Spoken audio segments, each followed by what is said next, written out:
प्रिय विद्यार्थियों, अब हम लोग चर्चा करने जा रहे हैं कक्षा 10वीं का विज्ञान विषय का अध्याय 5वां तत्वों का आवर्त वर्गीकरण।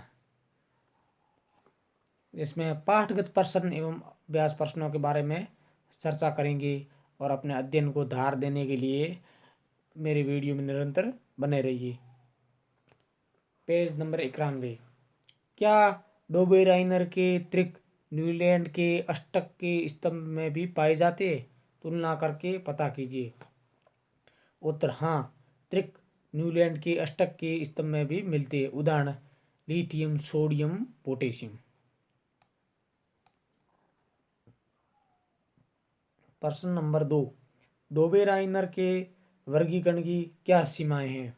उत्तर डोबेराइनर केवल 3 तत्वों के त्रिक को ही उसमें पहचान सके एवं सभी तत्वों का वर्गीकरण उनके त्रिक के अनुसार नहीं हो सका। प्रश्न नंबर 3। न्यूलैंड के अष्टक सिद्धांत की क्या सीमा है? उत्तर न्यूलैंड का अष्टक सिद्धांत कैल्शियम तक केवल परमाणु भार वाले तत्वों का वर्गीकरण कर पाया।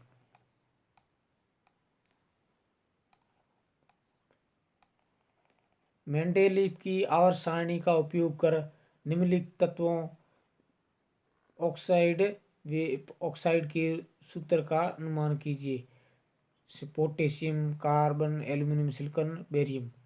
उत्तर है पोटेशियम K2O, फिर OO2, Al, Al2O2, SiO2, फिर BaO, बेरियम ऑक्साइड।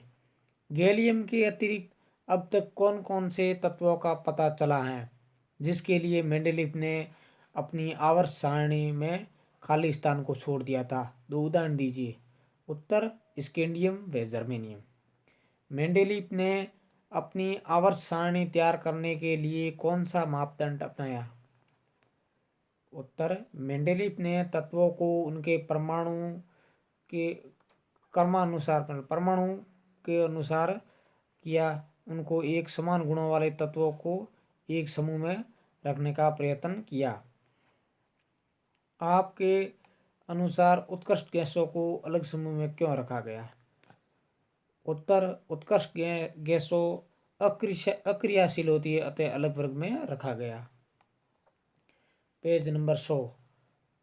आधुनिक आवर्त सारणी द्वारा किस प्रकार के से मेंडेलीव की आवर्त सारणी की विविध विसंगतियों को दूर किया गया? क्योंकि मेंडेलीव की आवर्त सारणी परमाणु भार पर आधारित थी। उत्तर आधुनिक आवर्त सारणी में तत्वों को उनके परमाणु क्रमांकों के अनुसार अलग किया गया। हाइड्रोजन को प्रथम समूह में स्थान दिया गया। आवर्त सारणी में तत्वों की स्थिति से उनकी रासायनिक अभिक्रियाशीलता का पता चलता है। तत्वों को उनके भार के अनुसार भारी व हल्के अलग अलग क्रम में रखा गया। प्रश्न नंबर 2। मैग्नीशियम की तरह रासायनिक अभिक्रियाशीलता दिखाने वाले 2 तत्वों के नाम लिखिए। आपके चयन का क्या आधार है? उत्तर बेरिलियम तथा कैल्शियम दोनों ही मैग्नीशियम की तरह अभिक्रियाशीलता दर्शाते हैं। दोनों ही बाह्य 2 संयोजी इलेक्ट्रॉन होते हैं। बाह्य कोश में Be2 इलेक्ट्रॉन होते हैं बेरिलियम में, तथा कैल्शियम में 2-8-8-2, तो 2 बाह्य कोश में होते हैं। प्रश्न नंबर 3 तत्वों जिनके सबसे बाहरी कोश में 1 इलेक्ट्रॉन उपस्थित हो। Lithium, sodium, potassium. और 2 तत्वों जिनके सबसे बाहरी कोश में 2 इलेक्ट्रॉन उपस्थित हो। Magnesium, calcium. 3 तत्वों जिनका बाहरी कोश पूर्ण हो। Neon, argon, krypton.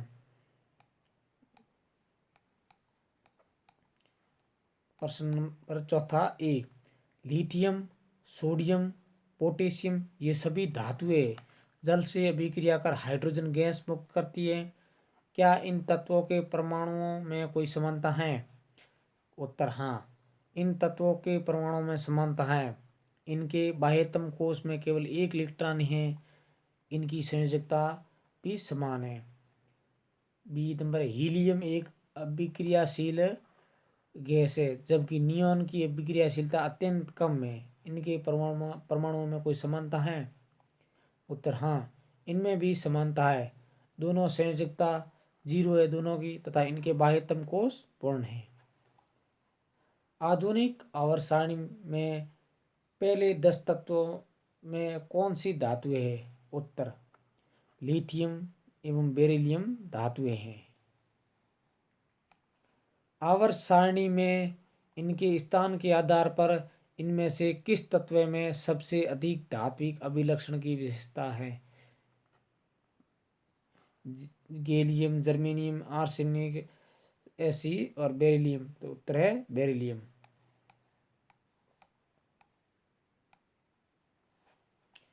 आवर्त सारणी में बाएं से दाईं ओर जाने पर प्रवृत्तियों के बारे में कौन सा कथन असत्य है?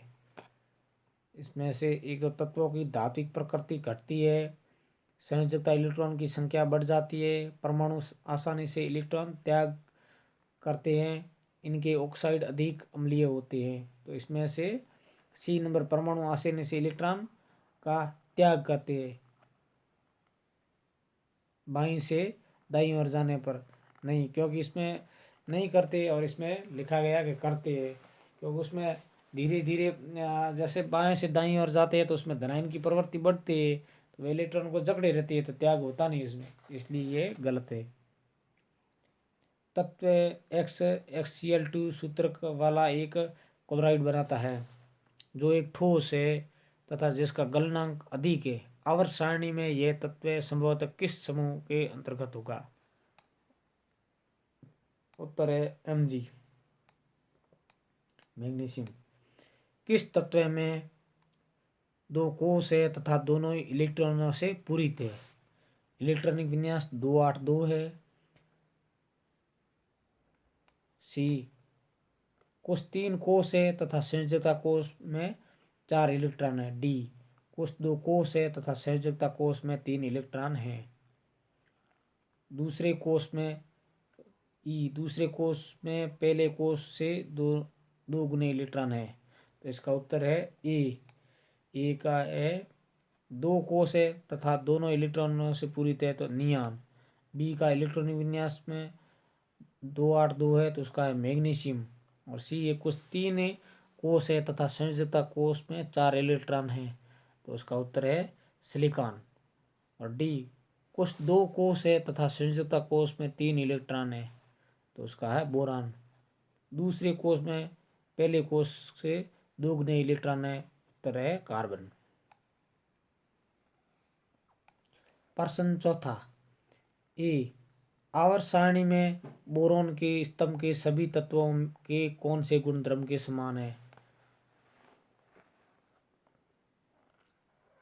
ए, समान गुणधर्म, सभी तत्व धातुएं है, ऊपर से नीचे जाने पर आकार एवं धात्विक गुण बढ़ता जाता है, सभी विद्युत के सुचालक है। आवर्त सारणी में फ्लोरीन के स्तंभ के सभी तत्वों के कौन से गुणधर्म समान है? समान है, तो समान गुणधर्म है, सभी तत्व अधातुएं है तथा संयोजकता 7 होती है, सभी विद्युत के कुचालक हैं। एक परमाणु का इलेक्ट्रॉन विन्यास 287 है। इस तत्व की परमाणु संख्या क्या है? निम्न में से किस तत्व के साथ इसकी रासायनिक समानता होगी? परमाणु संख्या कोष्टक में दी गई है। N मतलब नाइट्रोजन 7, F के अंदर 9, फास्फोरस की 15, आर्गन की 18, ये सब दी हुई है, फ्लोरीन की 9। तो उत्तर ए, इसकी परमाणु संख्या 17 है। और बी का F9 मतलब फ्लोरीन 2 7 के साथ रासायनिक गुणधर्म में समानता होगी। आवर्त सारणी में 3 तत्व ए, बी एवं सी की स्थिति निम्न प्रकार है। समूह 16 और समूह 17 इसमें दिया हुआ है। और यहाँ पर अब बताइए कि धातु है या अधातु। तो ए अधातु है और बी है की अपेक्षा अधिक अभिक्रियाशील है या कम, तो सी की अपेक्षा कम क्रियाशील है। और सी का साइज से बड़ा होगा या छोटा, तो सी का आकार बी से छोटा होगा। किस प्रकार आयन धनायन या ऋणायन बनाएगा? तत्व ए ऋणायन बनाएगा। ये इतना इम्पोर्टेंट नहीं है, आप इसमें ज़्यादा माथापच्ची करने की कोशिश मत करना, क्योंकि ये आपके बोर्ड के हिसाब से ऐसा सवाल शायद ही आता है। नाइट्रोजन परमाणु संख्या 7 तथा परमाणु संख्या 15 के आवर्त सारणी के समूह 15 के तत्व हैं। इन दोनों तत्वों का इलेक्ट्रॉनिक विन्यास लिखिए। इनमें से कौन सा तत्व अधिक ऋण विद्युत होगा और क्यों? नाइट्रोजन की परमाणु संख्या 7, क्वेश्चन नंबर 2.5, अतः यह अधिक विद्युत ऋणात्मक होगा। फास्फोरस और नाइट्रोजन दोनों ही अधातु है, परंतु फास्फोरस 15 2 8 5 इसका इलेक्ट्रॉनिक विन्यास है, नाइट्रोजन से नीचे की ओर आता है और इस प्रकार ऋणात्मकता घटती है। प्रश्न 8वां, तत्वों के इलेक्ट्रॉनिक विन्यास का आधुनिक आवर्त सारणी में तत्व की स्थिति से क्या संबंध है? उत्तर, तत्वों का उनके इलेक्ट्रॉनिक विन्यास के अनुसार वर्गीकरण किया गया है। किसी तत्व की बाह्यतम कोश में उपस्थित इलेक्ट्रॉनों की से उसकी संयोजकता पता चलती है तथा कोशों की कुल संख्या उसकी आवर्त संख्या होती है। प्रश्न नंबर 9, आधुनिक आवर्त सारणी में कैल्शियम परमाणु संख्या 20 4 और 12 19 21 तथा 38 परमाणु संख्या वाले तत्व स्थित हैं। इनमें से किन तत्वों के भौतिक एवं रासायनिक गुणधर्म कैल्शियम के समान है? उत्तर, आवर्त सारणी में कार्बन 20 के 4 और 12 19 21 व 38 परमाणु संख्या वाले तत्व हैं। इनमें से परमाणु संख्या 21 2 8 9 2 तथा परमाणु संख्या 38 2 8 18 2 वाले तत्वों के रासायनिक व भौतिक गुणधर्म समान होंगे।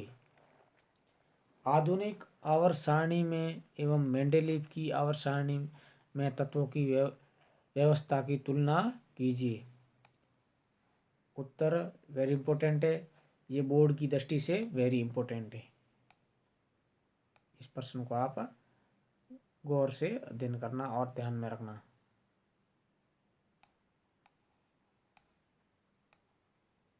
यहाँ तक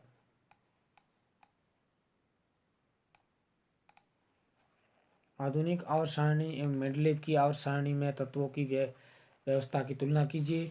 उत्तर है आधुनिक आवर्त सारणी, ये परमाणु संख्या के अनुसार क्रमित है। इसमें 18 वर्ग है। इसमें अक्रिय गैसों को 18 वर्ग में रखा गया है। 18वीं मेंडेलीव की आवर्त सारणी, ये परमाणु द्रव्यमान पर आधारित है। इसमें 8 समूह हैं। इनमें अक्रिय गैसों को कोई स्थान नहीं दिया गया था।